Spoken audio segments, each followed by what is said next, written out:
ممكن تفضل عايش حياتك بتنجح في حاجات او بتعمل انجازات، بس انت مش عارف ايه اللي مميزك، ايه الحاجه الكويسه اللي فيك اللي بتخليك تفرق عن الباقيين. لما جيت انجلترا كنت جاي من مصر ومعايا مبلغ بسيط جدا، اللي هو يعني حاجه لا تذكر، اللي هو مبلغ لما تحوله من المصري لاسترليني اخرك يكفيك شهر. وكان بالنسبه لي الموضوع ما فيهوش مجال للتهريج، يعني انت خلاص راجل اتجوزت وهتبني اسره وكده، فما عندكش وقت بقى ان انت تتنطط مثلا من شغلانه لشغلانه او تقعد سنه تدور على شغلانه. فاول حاجه عملتها انا جيت قدمت على اغلبيه الشغلانات اللي انا يمكن اعرف فيها حاجه او ممكن يكون عندي خبره فيها، وهي شغله الملابس السيلز. وفي الوقت اللي انا قدمت فيه كانت ساعتها مراتي اصلا بتقعد تقول لي انت مستحيل اصلا تجي لك الشغلانه دي، انت يا ابني ما عندكش اي خبره هنا في انجلترا، هتشتغل ازاي في الريتيل والمحلات والكلام ده كله.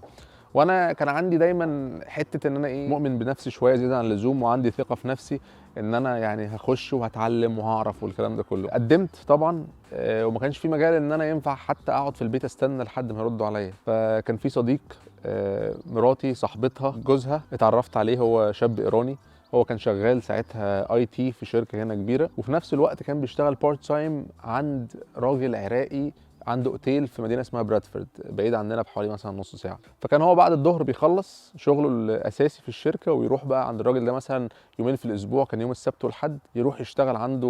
هو كان بيعمل حاجات في الكهرباء، كان عنده خبره في مجال الكهرباء، يركب اضاءه، يركب تلفزيونات، يشوف اي شغل كهرباء محتاجه الراجل ده وكان بيعمله له. فكان بيروح يقضي يوم السبت والحد عند الراجل ده في الاوتيل. المهم قال لي ايه رايك تيجي معايا عند الراجل ده في الاوتيل ونشوف لك هناك اي شغلانه تشتغلها، ويعني تظبط نفسك، يطلع لك يوميه 50 جنيه 70 جنيه استرليني مش عارف ايه كلام من ده.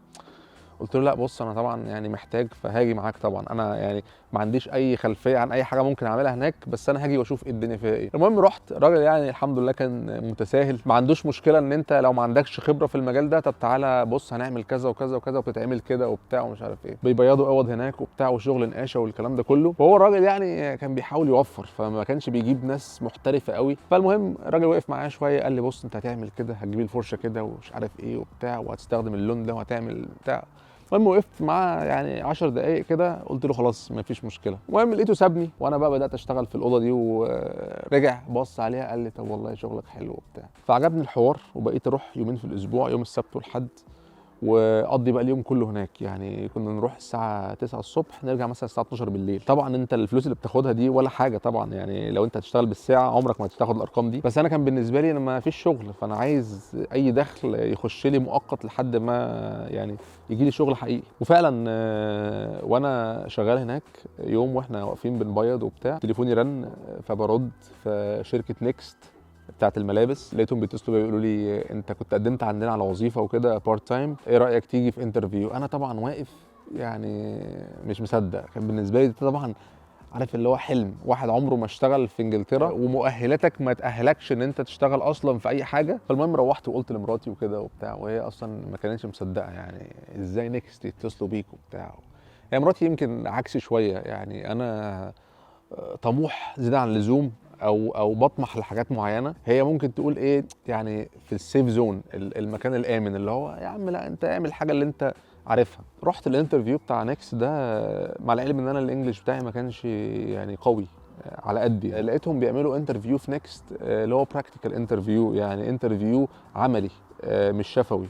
سالوني سؤالين شفوي كده عادي يعني، ولكن لقيتهم بيقولوا لي طب احنا اللي هيحصل كالاتي، ان انت هتنزل في الشوب فلور في المحل نفسه، هتتعامل عادي جدا مع الزباين واكنك شغال في المحل، وهنتفرج عليك من بعيد كده ونشوف انت يعني هتعمل ايه. في اللحظه دي انا قلت لنفسي بص انت مش خسران حاجه، عيش واعمل كل حاجه، يعني ما تتكسفش، ما تخجلش من اي حاجه، تعامل عادي جدا مع الزباين وروح كلم ده وده وبتاع. وده فعلا اللي حصل، بقيت اقف مع الزبون اكلمه اقول له ايه مش عارف ايه، في اقدر اساعدك في حاجه، محتاج حاجه مش عارف ايه، حتى لو انا مش هعرف اساعده في حاجه، يعني حتى لو هو قال لي مثلا هات لي المقاس ده اقول له انا ما اعرفش اجيبه منين، بس يعني بتعامل بقى. فقعدت شويه وبتاع وكده، والمهم يعني قالوا لي طب خلاص روحوا كده وهنرد عليكم يعني بعدها بكام يوم. وفعلا الحمد لله بعدها بكام يوم بعتوا لي انت اتقبلت في الشغلانه وتعالى هتشتغل من يوم كذا. انا بالنسبه لي الحوار ده كان واو، يعني ايه يا جدعان انا خلاص كده انا عديت. والحمد لله قعدت اشتغلت في نيكست فتره كويسه واتعلمت كتير. انا رايح طبعا يعني مش فاهم حاجه، السيستم بتاعهم مختلف عن اي سيستم شفته في حياتي. الشغل في مصر غير الشغل هنا تماما، طريقه العمل نفسها الناس بتتعامل ازاي، الكاستمر سيرفيس مختلفه تماما. فكان بالنسبه لي عالم تاني، عالم بالنسبه لي جديد.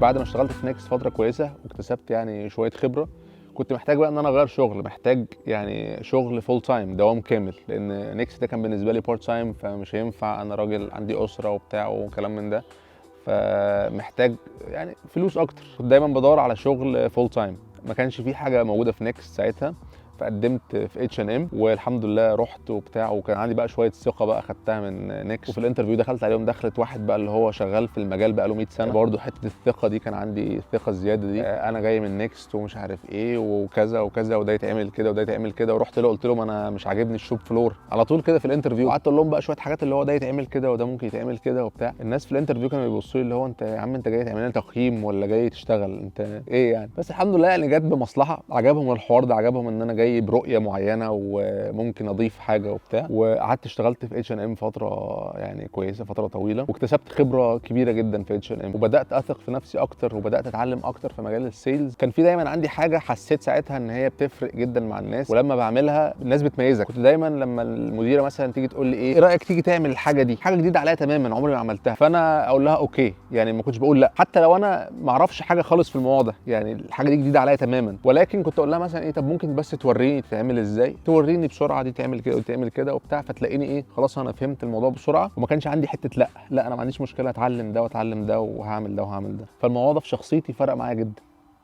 نروح نقعد في حته تانية عشان انا عنده شويه شغل هنا محتاج يظبط الزرع ويقص وبتاع، فتعالوا نروح حته تانية.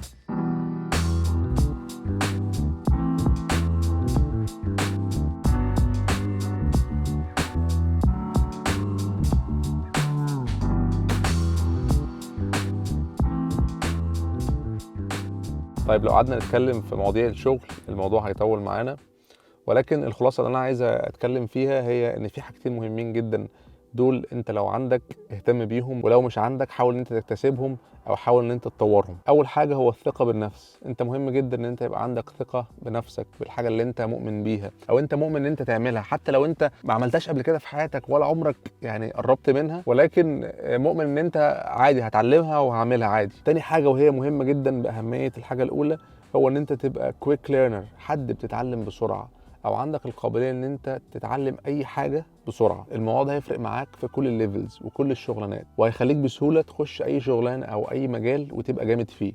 اي حاجه تتخيلها هتخش فيها وتبقى جامد فيها. الفرق بينك وبين واحد داخل معاك الشغل في نفس الوقت، انتوا الاتنين بادئين مع بعض في نفس الوقت، الوقت اللي انت هتاخده تتعلم فيه نفس الحاجه اللي هو هيتعلمها، طول ما انت هتعلمها اسرع طول ما انت هتبقى احسن. انت عمال بتكتسب خبرات وبتتطور وبتبقى افضل، وهو واحده واحده ماشي واحده واحده. فاللي بيفرقك عن اي حد واللي هيفرقك عن اي حد هو ان انت تبقى سريع في التعلم، بتتعلم بسرعه. بتلاقي ناس تروح تشتغل وبعد 6 شهور تترقى، بعد سنه بتترقى، وهكذا. وحد تاني ممكن يكون بادئ معاه او بدا قبليه وما ترقاش، يعني بقى له مثلا 2 3 سنين في نفس الشغلانه ما ترقاش. الفرق بين ده وبين ده ان ده فعلا عنده طموح، واثق في نفسه، وبيتعلم بسرعه، وده مش فارقه معاه، بياخد وقته في الحاجه وبيتعلم بالراحه ودماغه في حته ثانيه. فهنا بقى الموضوع بيفرق، انت عايز تبقى فين السنه اللي جايه، عايز تعمل ايه يخليك فين بعدها بعد كام سنه مثلا. بس هو ده الموضوع اللي انا كنت عايز اشاركه معاكم ببساطه، واقول لكم ان يعني انا اكتشفت بعد فتره من الزمن ايه الحاجات اللي بتميزني في مجالي، ايه الحاجات اللي ممكن تفرق معاك انت كشخص في اي مجال ايا كان المجال ايه هو. وبس ده الموضوع ببساطه اللي انا كنت عايز اقول لكم عليه النهارده. اشوفكم ان شاء الله في فيديو جاي، ممكن في وسط الاسبوع او يوم الجمعه ان شاء الله. غالبا ان شاء الله الجمعه اللي جايه هتبقى رمضان، لان رمضان يوم 23 ده هيبقى يوم خميس، فهو غالبا هيبقى يوم الخميس. لو ما شفتكمش قبل رمضان، رمضان مبارك عليكم. على قد ما انا وحشني رمضان، بس يعني رمضان جاي مع الكورونا المره دي، فيعني ان شاء الله خير باذن الله. اشوفكم ان شاء الله الفيديو اللي جاي. السلام عليكم.